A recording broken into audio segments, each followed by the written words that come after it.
Hello guys, ನಮಸ್ಕಾರ ನಿಮಗೆಲ್ಲರಿಗೂ. ಇವತ್ತು ನಾನು ನಿಮಗೆ ಒಂದು ಹೊಸ ಟಿಪ್ಸ್ನ ಹೇಳ್ಕೊಡ್ತಾ ಇದ್ದೇನೆ. ಅದು ಯಾವ ಟಿಪ್ಸ್ ಅಂದರೆ ನೀವು ಕೂಡ ಶಾಕ್ ಆಗ್ತೀರಾ ಅಂತ ಒಂದು ಹೇರ್ ಪ್ಯಾಕ್ನ ಯೂಸ್ ಮಾಡಿದರೆ ಸಾಕು, ನಿಮ್ಮ ಕೂದಲು ಸಾಯೋವರೆಗೂ ಕೂಡ ಬಿಳಿ ಆಗೋದೇ ಇಲ್ಲ, ಹಾಗೂ ಎಷ್ಟೇ ವೈಟ್ ಹೇರ್ಸ್ ಇದ್ದರೂ ಕೂಡ ಕಡಿಮೆ ಆಗುತ್ತೆ.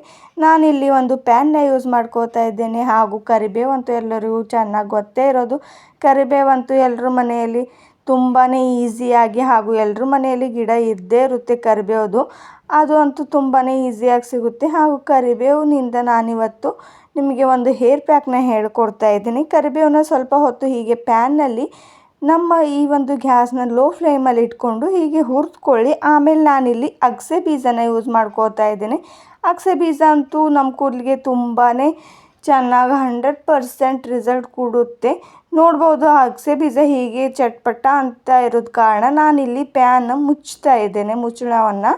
ಯಾಕೆ ಅಂದರೆ ಎಲ್ಲವನ್ನು ಹೀಗೆ ಚಟ್ಪಟ ಅಂದು ಎಲ್ಲ ನಮ್ಮ ಗ್ಯಾಸ್ ಮೇಲೆಲ್ಲ ಸಿಡಿಯುತ್ತೆ ಅಲ್ವಾ, ಅದ ಕಾರಣ ವೇಸ್ಟ್ ಆಗುತ್ತೆ. ಆದ ಕಾರಣ ಹೀಗೆ ನಾನು ಮುಚ್ಚಳವನ್ನು ಮುಚ್ತಾ ಇದ್ದೇನೆ. ಈ ಒಂದು ಅಗಸೆ ಬೀಜದಿಂದಲೂ ಕೂಡ ನಮ್ಮ ಕೂದಲು ಎಷ್ಟು ಉದ್ದವಾಗಿ ಹಾಗೂ ಎಷ್ಟೇ ವೈಟ್ ಹೇರ್ಸ್ ಇದ್ದರೂ ಕೂಡ ಕಡಿಮೆ ಆಗೋದಕ್ಕೆ ಈ ಅಗಸೆ ಬೀಜನ ಹೇಗೆ ಹೇರ್ ಪ್ಯಾಕ್ ಆಗಿ ಮಾಡಿಕೊಳ್ಳೋದು ಅಂತ ನಾನಿವತ್ತು ನಿಮಗೆ ತಿಳಿಸ್ಕೊಡ್ತೇನೆ. ನೋಡ್ಬೋದು, ಈಗ ಅಗಸೆ ಬೀಜ ಎಷ್ಟು ಚೆನ್ನಾಗಿ ಹುರಿದಿದೆ ಅಂತ. ಎರಡೂ ಕೂಡ ಚೆನ್ನಾಗಿ ಹುರಿದಿದೆ. ಆದರೂ ಕೂಡ ನಾನು ಇನ್ನೂ ಸ್ವಲ್ಪ ಹೊತ್ತು ಚೆನ್ನಾಗಿ ಹುರಿಲಿ, ಅದರಲ್ಲಿರುವ ಎಣ್ಣೆ ಅಂಶ ಕೂಡ ಬಿಟ್ಕೊಳ್ಳಿ ಅಂತ ಗ್ಯಾಸ್ನ ಲೋ ಫ್ಲೇಮಲ್ಲಿ ಇಟ್ಕೊಂಡು ಹೀಗೆ ಹುರಿದುಕೊಳ್ತಾ ಇದ್ದೇನೆ. ನೋಡ್ಬೋದು, ಈಗಂತೂ ತುಂಬಾ ಚೆನ್ನಾಗಿ ಹುರಿದಿದೆ ಅಂತ. ಹೀಗೆ ಒಂದು ಚಮಚದ ಸ್ಪೂನ್ನ ಸಹಾಯದಿಂದ ಹಾಗೂ ಒಂದು ಕರ್ಚಿ ಅಥವಾ ಯಾವುದೇ ಒಂದು ಸಹಾಯದಿಂದ ಹೀಗೆ ಸ್ವಲ್ಪ ಹೊತ್ತು ಕೈ ಆಡಿಸ್ತಾ ಇರಿ. ನೋಡ್ಬೋದು, ಪ್ಯಾನ್ಗೆ ಎಲ್ಲಾದರೂ ಎಣ್ಣೆ ಕೂಡ ಮೆತ್ತಾ ಇದೆ ಅಂತ. ಅಗಸೆ ಬೀಜದಿಂದಲೂ ನಮ್ಮ ಕೂದಲು ಎಷ್ಟೇ ಉದುರ್ತಾ ಇದ್ದರೂ ಹಾಗೂ ನಮ್ಮ ಕೂದಲು ಬೆಳೀತಾನೇ ಇಲ್ಲ. ಎಷ್ಟೋ ಜನಕ್ಕೂ ಎಷ್ಟಿಷ್ಟ ಇರುತ್ತೆ ಅಂದರೆ ನಮ್ಮ ಕೂದಲು ತುಂಬಾ ಉದ್ದವಾಗಿರಬೇಕು, ನಮ್ಮದು ಕೂದಲು ಕೂಡ ತುಂಬ ಚೆನ್ನಾಗಿ ಬೆಳಿಬೇಕು ಅಂತ. ಆದರೆ ತುಂಬ ಜನಕ್ಕೆ ಕೂದಲೇ ಬೆಳೀತಾ ಇರೋದಿಲ್ಲ. ಬೇರೆಯವ್ರ ಕೂದಲು ನೋಡಿ ಅಯ್ಯೋ ನನ್ನ ಕೂದಲು ಇದ್ದರೆ ಎಷ್ಟು ಚೆನ್ನಾಗಿರುತ್ತೆ ಅಂತ ಆಸೆ ಪಡೋದು ಅಂತೂ ಎಲ್ಲರೂ ಇದ್ದೇ ಇರುತ್ತೆ. ಆದ ಕಾರಣ ಈ ಒಂದು ಹೇರ್ ಪ್ಯಾಕ್ನ ನೀವು ಕೂಡ ಯೂಸ್ ಮಾಡಿದರೆ, ವಾರದಲ್ಲಿ ಒಂದು ಸರಿ ಆದರೂ ಯೂಸ್ ಮಾಡಿದ್ರೆ ಸಾಕು, ನಿಮ್ಮ ಕೂದಲು ಕೂಡ ದಟ್ಟವಾಗಿ ಹಾಗೂ ಉದ್ದವಾಗಿ ಬೆಳೆಯಲು ಆರಂಭವಾಗುತ್ತೆ. ಆದ ಕಾರಣ ನೀವು ಈ ಒಂದು ಹೇರ್ ಪ್ಯಾಕ್ನ ಯೂಸ್ ಮಾಡಿ ನೋಡಿ. ಎಲ್ಲರ ಮನೆಯಲ್ಲಂತೂ ಅಗಸೆ ಬೀಜ ತುಂಬಾ ಈಸಿಯಾಗಿ ಸಿಗುತ್ತೆ. ಇಲ್ಲ ಅಂದರೂ ಕೂಡ ಅಂಗಡಿಯಿಂದ ನೀವು ತರಿಸ್ಕೊಳ್ಬೋದು. ಈ ಎರಡು ಇಂಗ್ರೀಡಿಯೆಂಟ್ಸ್ ಚೆನ್ನಾಗಿ ಹುರಿದ ನಂತರ ನಾನಿಲ್ಲಿ ಒಂದು ಮಿಕ್ಸಿ ಜಾರ್ನ ಯೂಸ್ ಮಾಡಿಕೊಂಡು ಈ ಎರಡು ಇಂಗ್ರೀಡಿಯೆಂಟ್ಸ್ನ ನಾನು ಮಿಕ್ಸಿ ಜಾರ್ಗೆ ಹಾಕ್ಕೊಳ್ತಾ ಇದ್ದೇನೆ. ನೋಡ್ಬೋದು ಎಷ್ಟು ಚೆನ್ನಾಗಿ ಬ್ಲ್ಯಾಕಾಗಿ ಕಾಣಿಸ್ತಾ ಇದೆ ಅಂತ ನೀವು ಕೂಡ ನೋಡ್ಬೋದು. ಅಷ್ಟು ಇಂಗ್ರೀಡಿಯೆಂಟ್ಸ್ನ ಎಲ್ಲನೂ ಕೂಡ ನಾನು ಇದರೊಳಗೆ ಹಾಕ್ಕೊಳ್ತಾ ಇದ್ದೇನೆ. ಇದು ಸ್ವಲ್ಪ ತಣ್ಣಗಾಗಲು ಬಿಡಿ, ಒಂದು 2 ಮಿನಿಟ್ಸ್ ಅಥವಾ 5 ಮಿನಿಟ್ಸ್ವರೆಗೂ ತಣ್ಣಗಾಗಲು ಬಿಟ್ಟ ಮೇಲೆ ನಾನು ಇದನ್ನು ಮಿಕ್ಸಿ ಮಾಡ್ಕೊಳ್ತಾ ಇದ್ದೇನೆ. ನೋಡ್ಬೋದು, ನೀವು ಕೂಡ ಹೀಗೆ ಮಿಕ್ಸಿ ಮಾಡ್ಕೊಳ್ಬೋದು. ಈ ಎರಡು ಇಂಗ್ರೀಡಿಯೆಂಟ್ಸ್ ಮಿಕ್ಸಿ ಹಾಕ್ಕೊಂಡಿದ ನಂತರ ನೋಡ್ಬೋದು ಎಷ್ಟು ಚೆನ್ನಾಗಿ ಪೌಡರ್ ಆಗಿ ಕಾಣಿಸ್ತಾ ಇದೆ ಅಂತ. ಸೇಮ್ ಹೇರ್ ಪ್ಯಾಕ್ ಥರನೇ, ಯಾವುದೇ ಒಂದು ಕೆಮಿಕಲ್ನ ಯೂಸ್ ಮಾಡ್ಕೊಳ್ಳದೆ ಹೀಗೆ ಮನೆಯಲ್ಲಿ ನೀವು ಕೂಡ ಈ ಒಂದು ಹೇರ್ ಪ್ಯಾಕ್ನ ರೆಡಿ ಮಾಡ್ಕೊಳ್ಬೋದು. ಹಾಗೂ ಈ ಒಂದು ಪೇಸ್ಟ್, ಈ ಒಂದು ಪೌಡರ್ ಆದ ನಂತರ ನಾನಿಲ್ಲಿ ಒಂದು ಕಬ್ಬಿಣದ ಕಡಾಯಿನ ಯೂಸ್ ಮಾಡ್ಕೋತಾ ಇದ್ದೇನೆ. ಕಬ್ಬಿಣದ ಕಡಾಯಿ ಕೂಡ ಈ ಕಬ್ಬಿಣದಿಂದ ಅಂಶ ಕೂಡ ಬಿಟ್ಕೊಂಡು ನಮ್ಮ ಕೂದಲು ಬೆಳೆಯೋದಕ್ಕೆ ಕೂಡ ಈ ಕಬ್ಬಿಣ ಕಡಾಯದಿಂದ ಕೂಡ ತುಂಬಾ ಹೆಲ್ಪ್ ಆಗುತ್ತೆ. ಹಾಗೂ ನಾನು ಇದರಲ್ಲಿ ಎಷ್ಟು ಕ್ವಾಂಟಿಟಿಯಲ್ಲಿ ನೀರು ತೊಗೊಳ್ಬೇಕು ಅಂದರೆ ಒಂದು ಟೀ ಕುಡಿಯೋಷ್ಟು ಕಪ್ಪು ತೊಗೊಂಡ್ರೆ ಸಾಕು. ಇಲ್ಲಿ ಒಬ್ರಿಗಾದರೆ ಸಾಕು ಅಂತ ನಾನು ಅಷ್ಟೇ ನೀರನ್ನ ತೊಗೊಳ್ತಾ ಇದ್ದೇನೆ. ಹಾಗೂ ನಿಮ್ಮ ಕೂದಲು ಎಷ್ಟು ವೈಟ್ ಹೇರ್ಸ್ ಇದೆ ಹಾಗೂ ನಿಮ್ಮ ಕೂದಲು ದಟ್ಟ ಇದ್ದರೆ ಜಾಸ್ತಿ ತೊಗೊಳ್ಬೋದು. ನಾನು ಈ ಪೌಡರ್ನ ಇದರೊಳಗೆ ಮಿಕ್ಸ್ ಮಾಡ್ಕೋತಾ ಇದ್ದೇನೆ. ನೋಡ್ಬೋದು, ಈ ಪೌಡರ್ ಹಾಕ್ಕೊಂಡಿದ ನಂತರ ನೀರು ಕೂಡ ಎಷ್ಟು ಬ್ಲ್ಯಾಕಾಗಿ ಕಾಣಿಸ್ತಾ ಇದೆ ಅಂತ.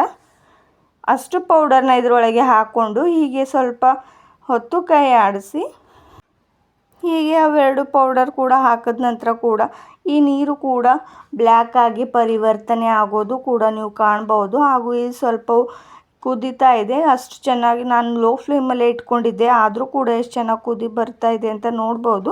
ಈ ಕಡೆಗೆ ಕೂಡ ಬ್ಲ್ಯಾಕ್ ಎಲ್ಲ ಕಡೆ ಮೆತ್ತಾ ಇದೆ ಅಂತ ನೀವು ಕೂಡ ಕಾಣ್ಬೋದು. ಎಷ್ಟು ಚೆನ್ನಾಗಿದು ಎಲ್ಲನೂ ಕುದಿ ಬರ್ತಾ ಇದೆ ಅಂತ. ಅಗಸೆ ಬೀಜದ ಎಲ್ಲ ಎಣ್ಣೆ ಕೂಡ ಈ ಒಂದು ನೀರೊಳಗೆ ಬಿಟ್ಕೋಬೇಕು. ಅಲ್ಲಿವರೆಗೂ ಚೆನ್ನಾಗಿ ಕುದಿಸ್ತಾ ಇರಿ. ಯಾಕಂದರೆ ಅಗಸೆ ಬೀಜದಿಂದ ಕೂಡ ಆ ಒಂದು ಎಣ್ಣೆಯಿಂದ ಕೂಡ ಎಷ್ಟೋ ಜನ ಎಣ್ಣೆ ತಯಾರಿಸಿ ಕೂಡ ನಮ್ಮ ಹೇರ್ಸ್ಗೆ ಅಪ್ಲೈ ಮಾಡ್ಕೋತಾರೆ, ಹಾಗೂ ಹೇರ್ ಸಿರಮ್ ಆಗಿ ಕೂಡ ಯೂಸ್ ಮಾಡ್ಕೋತಾರೆ. ನೋಡ್ಬೋದು ಎರಡು ಕೂಡ ಕುದ್ದ ನಂತರ ಎಷ್ಟು ಚೆನ್ನಾಗಿ ಕಾಣಿಸ್ತಾ ಇದೆ ಅಂತ ಈ ಪ್ಯಾನಲ್ಲಿ. ಹೀಗೆ ಸ್ವಲ್ಪ ಹೊತ್ತು ನಾವು ಕುದಿಸ್ ನಂತರ ಆಮೇಲೆ ನಾನು ಸ್ವಲ್ಪನೇ ಗ್ಯಾಸ್ನ ಆಫ್ ಮಾಡ್ಕೊಂಡಿದ್ದೆ.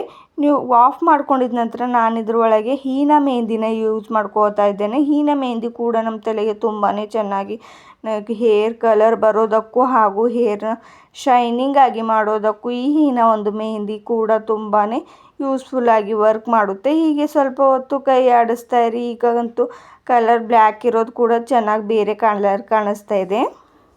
ಹಾಗೂ ನಾನು ಇದರೊಳಗೆ ಆಮ್ಲ ಪೌಡರ್ನ ಯೂಸ್ ಮಾಡ್ಕೋತಾ ಇದ್ದೀನಿ. ಆಮ್ಲ ಪೌಡರ್ ಅಂದರೆ ನೆಲ್ಲಿಕಾಯಿ ಪೌಡರ್ ಅಂತ ಎಲ್ಲರಿಗೂ ಚೆನ್ನಾಗಿ ಗೊತ್ತೇ ಇದೆ. ಇದು ಸ್ವಲ್ಪ ಮೆಹಂದಿ ಥರನೇ ಇರುತ್ತೆ. ನಾನು ಇದನ್ನು ಈಸಿಯಾಗಿ ಆನ್ಲೈನಲ್ಲೇ ತರಿಸ್ಕೊಂಡಿದ್ದೆ. ನೀವು ಕೂಡ ಎಲ್ಲೇ ಬೇಕಾದರೂ ಅಂಗಡಿಯಲ್ಲಿ ಕೂಡ ಸಿಗುತ್ತೆ. ಇಲ್ಲ ಅಂದರೆ ನೀವು ಆನ್ಲೈನಲ್ಲಿ ಕೂಡ ಈಸಿಯಾಗಿ ತರಿಸ್ಕೊಳ್ಬೋದು. ನೋಡ್ಬೋದು ಹೀಗೆ 4 ಇಂಗ್ರೀಡಿಯೆಂಟ್ಸ್ ಎಲ್ಲನೂ ಹಾಕಿದ ನಂತರ ಸೇಮ್ ಮೆಹಂದಿ ಥರನೇ ಕಲರ್ ಕಾಣಿಸ್ತಾ ಇರೋದಂತೂ ನೀವು ಕಾಣ್ಬೋದು. ಇದನ್ನು ನಾನು ಫುಲ್ ನೈಟ್ ಹೀಗೆ ಬಿಟ್ಟಿದ್ದೆ. ಯಾಕಂದರೆ ಹೀಗೆ ಬಿಡೋದ್ರಿಂದ ಚೆನ್ನಾಗಿ ಕಲರ್ ಕೂಡ ಬರುತ್ತೆ ಅಂತ. ಎಷ್ಟು ಬ್ಲ್ಯಾಕಾಗಿ ಕಾಣಿಸುತ್ತೆ ಅಂತ ನೀವು ಕೂಡ ನೋಡ್ಬೋದು. ನಾನು ಓವರ್ ನೈಟ್ ಬಿಟ್ಟ ನಂತರ ನಿಮಗೆ ತೆಗೆದು ತೋರಿಸ್ತಾ ಇದ್ದೇನೆ. ನೋಡ್ಬೋದು ಎಷ್ಟು ಚೆನ್ನಾಗಿ ಕಲರ್ ಬಂದಿದೆ ಅಂತ. ಅದು ಕೂಡ ಫುಲ್ ಬ್ಲ್ಯಾಕ್ ಆಗಿ ಎಷ್ಟೇ ವೈಟ್ ಹೇರ್ಸ್ ಇದ್ದರೂ ಕೂಡ ಕಡಿಮೆ ಆಗುತ್ತೆ ಅಂಥ ಒಂದು ಹೇರ್ ಪ್ಯಾಕ್ ಇದು. ನೋಡ್ಬೋದು ನಾನು ಒಂದು ಸ್ಪೂನ ಸಹಾಯದಿಂದ ಹೀಗೆ ತೆಗೆದು ಕೂಡ ನಿಮ್ಗೆ ತೋರಿಸ್ತಾ ಇದ್ದೇನೆ. ನಾನು ಸ್ವಲ್ಪ ಕಡೆಗೆ ಎಲ್ಲ ಕಡೆ ಹೀಗೆ ಅಪ್ಲೈ ಮಾಡ್ಕೊಂಡಿದ್ದೆ. ಯಾಕಂದರೆ ಒಂದೇ ಕಡೆ ಹೀಗೆ ಈ ಮೆಹಂದಿನ ಇಟ್ಕೊಂಡ್ರೆ ಬೇಗ ಕಲರ್ ಕೊಡೋದಿಲ್ಲ, ಹಾಗೂ ಈ ಕಬ್ಬಿಣದ ಅಂಶ ಕೂಡ ಬಿಡುಗಡೆ ಆಗುತ್ತೆ, ಆದರೆ ಸ್ವಲ್ಪ ಲೇಟಾಗಿ ಆಗುತ್ತೆ ಅಂತ ಫುಲ್ ನೈಟ್ನ ಇದನ್ನು ಹೀಗೆ ಬಿಟ್ಕೊಂಡಿದ್ದೆ. ನೈಟ್ ಎಲ್ಲ ಬಿಟ್ಕೊಂಡಿದ ನಂತರ ನಾನು ಮಾರ್ನಿಂಗ್ಗೆ ಹೀಗೆ ಅಪ್ಲೈ ಮಾಡಿಕೊಂಡು ತಲೆ ಸ್ನಾನ ಕೂಡ ಮಾಡ್ಬೋದು. ತಲೆ ಸ್ನಾನ ಮಾಡೋಕ್ಕಿಂತ ಮುಂಚೆ ನಾನು ಇದನ್ನು ಅರ್ಧ ಗಂಟೆ ಅಥವಾ 1 ಗಂಟೆ ಹಚ್ಕೊಂಡು ಬಿಟ್ಕೊಂಡಿದ್ದೆ. ನೀವು ಕೂಡ ಹೀಗೆ ಬಿಟ್ಕೊಳ್ಬೋದು. ನೋಡ್ಬೋದು ಎಷ್ಟು ಚೆನ್ನಾಗಿ ಬ್ಲ್ಯಾಕ್ ಆಗಿ ಕಾಣಿಸ್ತಾ ಇದೆ ಅಂತ. ಹೀಗೆ ನಿಮಗೂ ಕೂಡ ಯಾವುದೇ ಒಂದು ಕೆಮಿಕಲ್ ಮೆಹಂದಿ ಅಥವಾ ಕೆಮಿಕಲ್ ಹೇರ್ ಡೈನ ಯೂಸ್ ಮಾಡಿಕೊಳ್ಳೋ ಅಗತ್ಯ ಕೂಡ ಇಲ್ಲ. ಹಾಗೂ ಎಷ್ಟೋ ಜನ ಕೆಮಿಕಲ್ ಮೆಹಂದಿ ಅಂದ್ರೇ ಆಗೋದಿಲ್ಲ. ಯಾಕಂದರೆ ಅದರಿಂದ ತುಂಬಾ ಸೈಡ್ ಎಫೆಕ್ಟ್ಗಳು ಕೂಡ ಬೀಳುತ್ತೆ ಅವ್ರದ್ದು ಹೇರ್ಗೆ. ಹಾಗೂ ಅದರಿಂದ ಕೂಡ ಅವ್ರ ಕೂದಲು ಉದುರೋದಕ್ಕೆ ಹಾಗೂ ಹೇರ್ ಡ್ಯಾಮೇಜ್ ಆಗೋದಕ್ಕೂ ಕಾರಣವಾಗುತ್ತೆ. ಆದ ಕಾರಣ ನೀವು ಕೂಡ ಯಾವುದೇ ಒಂದು ಕೆಮಿಕಲ್ನ ಯೂಸ್ ಮಾಡ್ಕೊಳ್ಳದೆ ಹೀಗೆ ಮನೆಯಲ್ಲೇ ಸಿಗುವಂಥ ನೈಸರ್ಗಿಕ ಪದಾರ್ಥಗಳಿಂದ ನಮ್ಮ ಹೇರ್ನ ಹೇಗೆ ಬ್ಲ್ಯಾಕ್ ಮಾಡ್ಕೊಳ್ಳೋದು ಹಾಗೂ ಎಷ್ಟು ಉದ್ದವಾಗಿ ಬೆಳೆಯುತ್ತೆ ಅಂತ ನೀವು ಕೂಡ ವಾರದಲ್ಲಿ 1 ಸಲ ಆದರೂ ಹೀಗೆ ಯೂಸ್ ಮಾಡಿ ನೋಡ್ಬೋದು. ಹಾಗಾದರೆ ನೀವು ತಡ ಮಾಡದೆ ಈ ಒಂದು ವಿಡಿಯೋನ ಫುಲ್ಲಾಗಿ ಸ್ಕಿಪ್ ಮಾಡದೆ ನೋಡಿ, ಹಾಗೂ ನಿಮ್ಮ ಫ್ರೆಂಡ್ಸ್ಗೂ ಶೇರ್ ಮಾಡಿ. Thank you.